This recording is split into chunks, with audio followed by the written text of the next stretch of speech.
Hello everyone. In this video we will discuss about HSP 70 and 40 chaperone assisted protein folding. Last video में हमने discuss किया था about the HSP 16 chaperone assisted protein folding. Now here we will discuss about the protein folding by HSP 70 and 40. Already मैंने ये आपको पहले videos में बताया है कि ये 70-40 जो हैं ये क्यों यहाँ पे लिखा है HSP के आगे, because this classification on the basis of their molecular weight. So these heat shock proteins, they mediate the folding of the newly synthesized proteins. You can see here in the diagram we have the HSP 70 chaperone.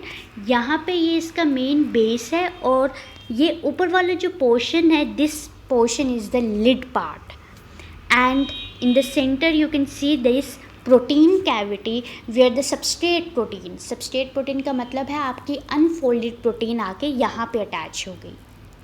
And on the another side we have HSP 40 chaperone which is equivalent to the DNA J protein in case of the prokaryotes.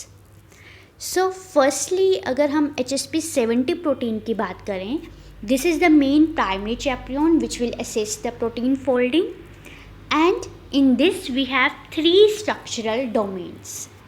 पहला structural domain होगा आपका N terminal domain, यानी कि इस चैपरियन की वो side जहाँ पे आपका ATP बाइंड करेगा, and that is basically in diagram if we see the N terminal part, तो ये वाली जो साइट होगी this is the N terminal part where the ATP will get binded.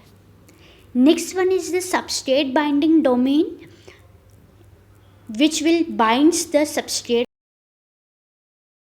है वो इस डोमेन पे बाइंड करेगी. So you can see here ये जो प्रोटीन कैविटी वाला एरिया है, here the unfolded protein will present and this site is called as the substrate binding domain. Then in last we have the C terminal domain which will act as the lid. So you can see here ये वाला जो portion है this will act as the lid. So ये आपका आ गया C terminal.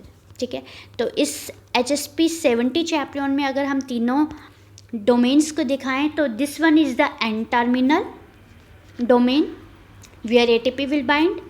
This protein cavity is representing the substrate binding domain where the unfolded protein will bind, and this one lid portion is called as the C terminal domain. Now next is the HSP 40 chaperone. These are the co-chaperone and the main function is to regulate the ATPase activity of HSP 70.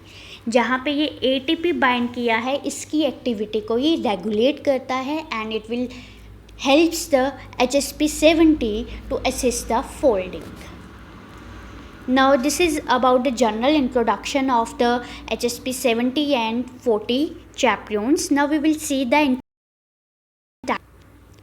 so you can of protein folding.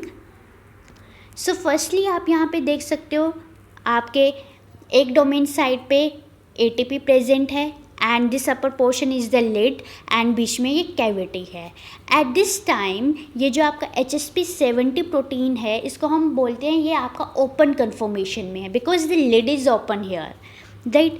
So now here on the another side we are having the unfolded protein जिसको हम substrate protein भी यहाँ पे word use करेंगे. Now this unfolded protein it will get attached into the cavity of HSP 70 protein. ये जो cavity है यहाँ पे ये unfolded protein जो है attach हो जाएगी आपकी, and this HSP 40 it helps to bring out this unfolded protein to this cavity. पहले वो HSP 40 जो है फोल्डेड प्रोटीन को यहाँ पे लेके आएगा and after releasing it into the cavity it will get attach to the lower side of the HSP 70 protein. ठीक है, तो इस तरह से आपका ये स्ट्रक्चर बन जाएगा. प्रोटीन आपका अनफोल्डेड प्रोटीन यहाँ पे आ गया और HSP 40 यहाँ पे नीचे अटैच हो जाएगा. Now This HSP40 it will recruits the loading of substrate protein, means ये unfolded protein को यहाँ पे load करने में help कर रहा है. Now in the next step, this entire binding of the HSP40 and the substrate, it will causes the ATP hydrolysis. जैसे ये इस तरह से bind हुआ और unfolded protein यहाँ पे attach हुआ, the ATP it will get hydrolyzed and get converted into the ATP, right? And with the hydrolysis of the ATP, this जो सी डोमेन था जो पहले ओपन था, now it will get closed and it will form a covering like around the unfolded protein. Now this structure it is called as the close conformation of HSP70. ठीक है, जहाँ पे ये लिड क्लोज हो गया उसको हम अब क्लोज कन्फर्मेशन बोलेंगे. Now in next step we can see the protein folding. ठीक है, जैसे लिड क्लोज हुआ आपका, ये प्रोटीन आपका फोल्ड करने शुरू कर गया attached to the one domain. Now in the next, when the protein get folded, the next step should be to release this folded protein. So for that, firstly the HSP40, this one, it will get dissociated and NEF come into the action. NEF का मतलब होता है nucleotide exchange factor, which exchanges the nucleotide diphosphate to triphosphate. It means जहाँ पे आपका ADP है, it will get exchanged with the ATP. ठीक है, तो जैसे ही आपका यहाँ पे दोबारा से ADP की जगह ATP आएगा, it will assist the opening of the lid. ठीक है, क्योंकि पहले आप देख सकते हो जब ATP प्रेजेंट था lid ओपन हो गया था, और जब ADP प्रेजेंट था means where the ATP hydrolyse हो रहा था, उस टाइम लिड क्लोज हुआ था. तो अब जब वापस ATP प्रेजेंट होगा, then it will leads to the opening of this lid and the protein, basically here the folded protein, it will get released.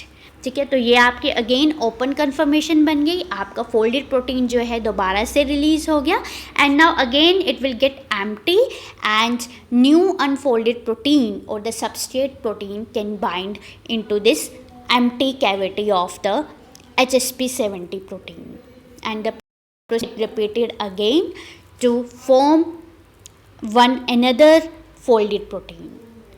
So this is all about the mechanism of the protein folding by HSP70 and 40 chaperones. I hope you like the video. Please share, subscribe and comment, and for more videos stay tuned with us. Thank you.